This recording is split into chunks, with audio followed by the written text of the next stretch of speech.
to represent our college, Barakpur Rashtraguru Surendranath. Now I would like to ask of your permission, sir.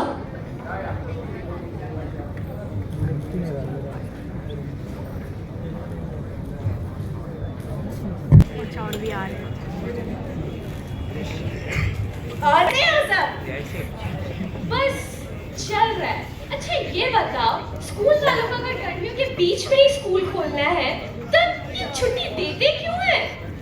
अरे हाँ यार, बात तो तुमने 100% की सही कही है।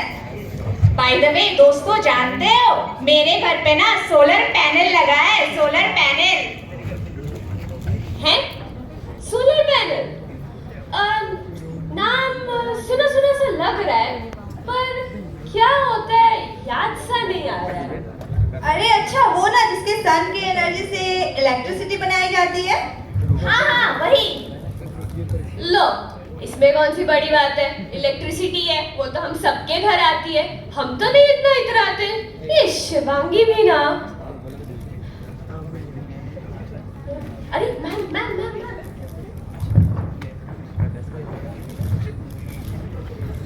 দেখ ম্যাম সারা ওখানে চলে গেল।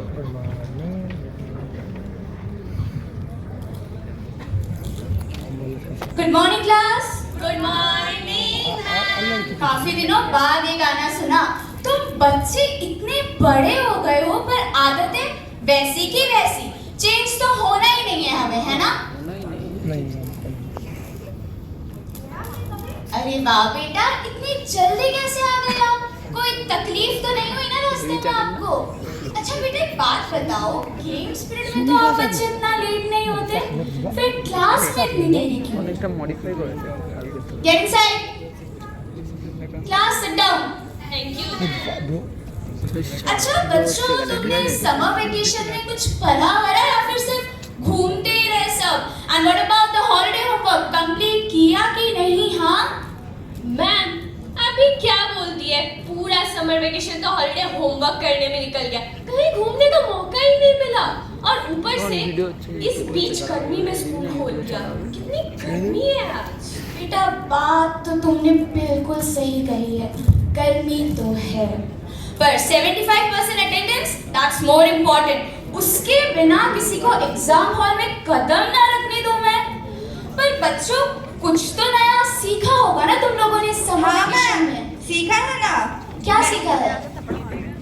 मैम, मैंने अपने पर्यावरण जिसे हम एनवायरनमेंट कहते हैं, मैंने उसके बारे में बहुत कुछ सीखा है। अरे वाह, क्वाइट इम्प्रेसिव। जरा हमारे साथ भी शेयर करो। मैम, हमारा पर्यावरण कितना सुंदर है, हरा भरा है, यहाँ पशु पक्षी है, पर हम इंसाने तो जैसे तबाही मचा रखी है, हर चीजों का दुरुपयोग कर रहे हैं, हर चीजों को नष्ट किए जा रहे हैं। बेटा हम इंसान है ना, हम ऐसे ही होते हैं, इतने ही सेल्फिश। हमें अपने अलावा किसी और की पड़ी ही नहीं होती है। हमारा खुद का काम हो गया मतलब मिशन इनकम्प्लिश्ड। अच्छा तुमने तो एक फेज सुनी होगी ना, अपना काम बनता तो भाड़ में जाए जनता। ये सिर्फ हम इंसानों के लिए नहीं, ये इस पर्यावरण, इस एनवायरनमेंट के लिए भी एप्लीकेबल है, क्योंकि पता नहीं ये पूरी जिंदगी एनवायरनमेंट हमें सिर्फ देती ही रहती है, और जब हमारी बारी आती है ये बार्टर सिस्टम कहीं हैंग सा कर जाता है। इसलिए तो देखो इस दुनिया में कहीं स्टेबिलिटी नहीं है, कहीं बैलेंस नहीं है। अच्छा चलो बच्चों ये सब छोड़ो, लेट्स ओपन आवर टेक्स्ट কান্নাকাটি হচ্ছে, এদের করতে দিচ্ছে না। Page number 12।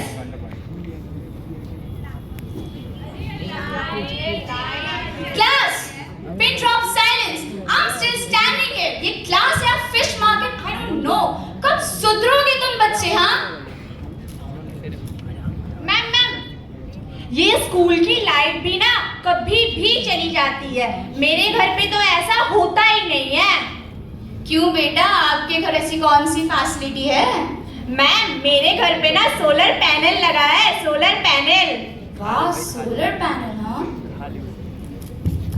इसकी बातें सुन के तो मेरा जी जल जाता है। मैम ये सोलर पैनल क्या चीज है? सुबह से सोलर पैनल लगाए रखी है। इलेक्ट्रिसिटी है ना वो तो हम सबके घर आती है, हम तो नहीं इतना इतराते, इसमें इतनी कौन सी खास बात है? बेटा मुझे नहीं लगता तुम बच्चे इस गर्मी में मुझे आज कुछ पढ़ाने दोगे, तो एक काम करते हैं, let's close our text books और मैं तुम सबको एक कहानी बताती हूँ, इलेक्ट्रिसिटी की कहानी। और इस कहानी में हमारा हीरो होगा solar energy. So let's start.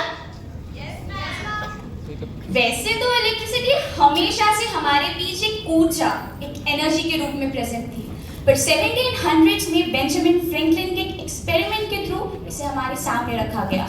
तब इसका इतना इस्तेमाल तो नहीं होता था, क्योंकि किसी को इसके बारे में ज़्यादा पता नहीं था। पर 1880s में जैसे ही बल्ब का आविष्कार हुआ और जैसे धीरे धीरे हम तकनीकी क्षेत्र में आगे बढ़ने लगे, तो इलेक्ट्रिसिटी हमारे जीवन का एक अभिन्न अंग बन गया। और अब तुम बच्चों को ही देख लो, 2 मिनट हुआ नहीं लाइट गई और तुम लोगों का हल्ला चालू। मैम, वैसे ये सब तो पता है, पर इलेक्ट्रिसिटी जनरेट कैसे होती है? बेटा देखो, इलेक्ट्रिसिटी जनरेट करने का कोई एक या दो तरीका नहीं होता, ऊपर से इसमें काफी सारे प्रोसेसेस इन्वॉल्व होते हैं।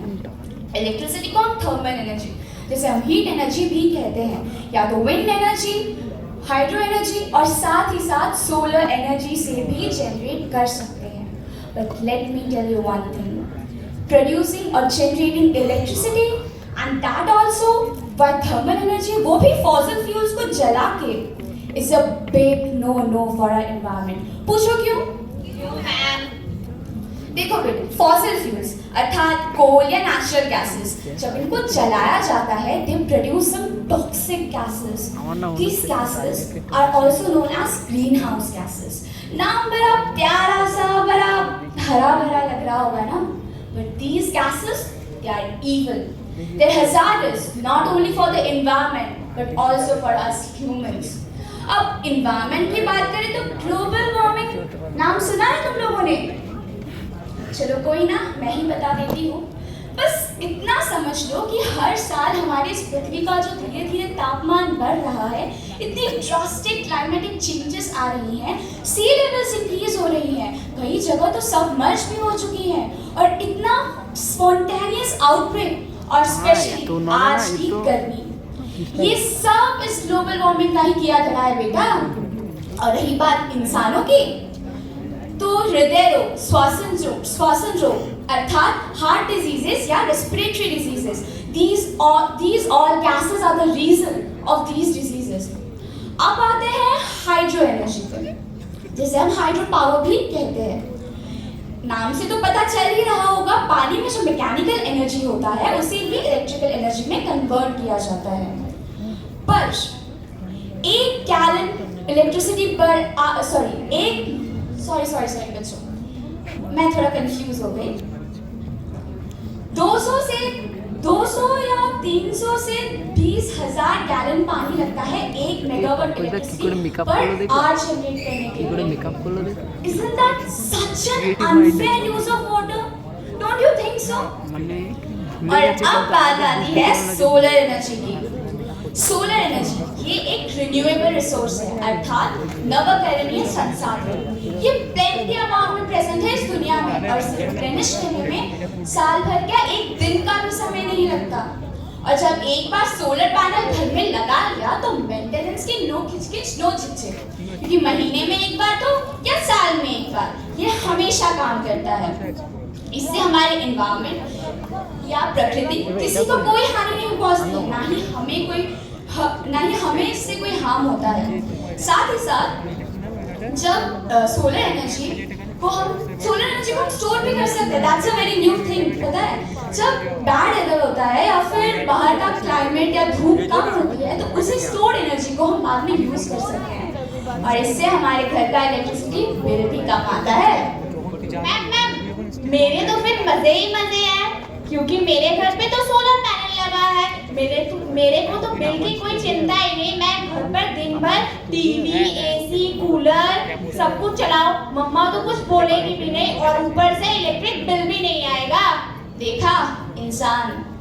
बेटा मुझे एक बात बताओ तो, तुम्हें 2 रोटी खाने लायक भूख लगती है तो 4 रोटी तो खा लेती होगी ना तुम? एग्जैक्टली 2 रोटी खाने लायक भूख लगती है, तो जब 2 ही रोटी खाई जाती है, तो जितनी जरूरत हो उससे ज्यादा बिजली का इस्तेमाल करना ही क्यों? संरक्षण, कंजर्वेशन सुना है तुम लोगों ने? चाहे कोई रिसोर्स रिन्यूएबल हो या नॉन रिन्यूएबल, उसे कंजर्व करना, उसकी संरक्षण करना is our duty, is our responsibility. पानी भी तो कभी रिन्यूएबल रिसोर्स हुआ करती थी ना, कभी अबंडेंट अमाउंट में प्रेजेंट थी ना, पर अब देखो हाहाकारी है कि नहीं पानी की इस दुनिया में। समझे बच्चों? अच्छा बच्चों, मैंने तुम्हें इलेक्ट्रिसिटी के बारे में, सोलर एनर्जी के बारे में, उसके कंजर्वेशन के बारे में ज्यादा कुछ बताया नहीं। हाँ, but let me ask you some questions कि मुझे पता तो चले तुम लोगों के दिमाग में कुछ गया या फिर नहीं। चलो बेटा, अंकिता तुम मुझे बताओ, हम कैसे सोलर एनर्जी को कंजर्व कर सकते हैं? मैम हाँ जी बेटा, आप। मैम, जैसे आपने थोड़ी देर पहले कहा कि हमें 2 रोटी की भूख लगती है तो हम 4 रोटी नहीं खा सकते, वैसे ही हमें जितनी इलेक्ट्रिसिटी की जरूरत है हम उतना यूज करके लाइट ऑफ कर दे तो बचत होगी लाइट। गुड। चलो बेटा सुमी, अब तुम बताओ। अगर हम दिन में सोलर एनर्जी का कम इस्तेमाल करें और उसे बैटरी में स्टोर कर ले, तो जब खराब वेदर होगा तब हम उसे यूज़ कर सकते हैं। और मैंने कहीं पढ़ा था कि ऐसे कुछ एप्लीकेंट्स है जिसमें लीड बैटरी होती है, वो सोलर एनर्जी को अपने आप इस्तेमाल भी कर सकता है और उसे स्टोर भी कर सकता है, तो हम उसे यूज़ कर सकते हैं। वेरी गुड बच्चों, आई थिंक तुम लोगों को कॉन्सेप्ट ढंग से समझ आ गया है ना? Very good. मैम, हाँ जी वैसे बेटा। हमारे अकेले के सोलर पैनल लगाने से या फिर उसका यूज करने से क्या होगा? बेटा तुम सबने वो गाना तो सुना ही होगा ना, যদি তোর ডাক শুনে কেউ না আসে তবে একলা চলো রে, একলা চলো রে, একলা চলো রে। सुना है? Yes ma'am. मुझे जरा कोई इसका मतलब बताएगा प्लीज? मैम, इसका मतलब है अगर तुम्हारी आवाहन को भी कोई सुनकर कोई ना आए तब तुम अकेले ही उस मार्ग में आगे बढ़ते चलो। So, always have the courage to take the first step। किस बात का डर है? कोई अगर तुम्हारे आवाहन को ना भी सुने तो अकेले उस पथ पर चलो, क्या पता कोई और इंस्पायर हो जाए, कोई और तुम्हें उस रास्ते पर ज्वाइन कर ले, तब तो ये दुनिया एक बेटर जगह बन सकती है ना, not only for the humans but also for this environment, इस प्रकृति के लिए भी। So that's why always have the courage. किस बात का डर है हमें? Okay class, that's all for today, let's find out. Thank you class. Thank you ma'am. ये परमिशन नहीं आ रही।